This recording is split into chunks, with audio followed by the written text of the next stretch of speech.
After being canceled in 2020 due to the pandemic, the Pebble Beach car auction is back on. Our Robert Frank is live from this year's event where more than $300 million worth of the most expensive cars will come under the gavel. Hey, Robert. Good morning, Mike. I know you're a fan of old trucks. This could be your weekend. That's because the whole business of auctioning off cars has changed. Now, during the pandemic, we got a whole new breed of young collector that started buying cars for the first time online. They went to easy-to-use online sites like bringatrailer.com. They took a lot of their cues from social media, and they started buying sort of one of the more unloved corners of the market. They love old trucks. They love old Broncos, old SUVs. And as they work their way up the value chain, these buyers are now buying at the major auction houses like RM, Gooding, and now Mecum. If you look at total online and in-person auctions this year, that grand total already topping $1 billion. That is up over 30% from 2019 before the pandemic.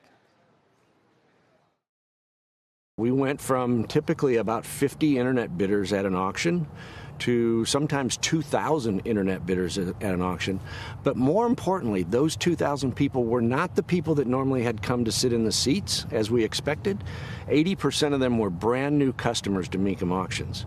So it became an opportunity for us to generate a new clientele. So as a result, all the auctions this weekend have totally gone hybrid. Here's how it works. The auctioneer stands up here. They're taking bids from the room, but online you've got bidders who are in real time simultaneously placing bids online as well. And so the auctioneer can see that there's a bid coming on online here. The audience can see that as well, so they know what they're competing against. And the auctioneer can see here when a bid is coming in, and whoever bids the highest, whether it's online or in person, wins. And yesterday, the grand total here at Mecum was double what it was in 2019, in large part because of this young crowd of online bidders. Guys? It's so fascinating to see how all of this is evolving, Robert. And I really want to see you just hit that gavel as well. It looks kind of heavy. But we're having this conversation in the midst of, or I guess on the heels of, there we go. On the heels of a really great interview you did yesterday with the chairman of Aston Martin as well, and the turnaround that's underway there. Yeah, I mean, Aston Martin is one of those companies where Lawrence Stroll came in with $1 billion bet trying to save a British brand that's over 100 years old, famous for James Bond. Shareholders not yet convinced.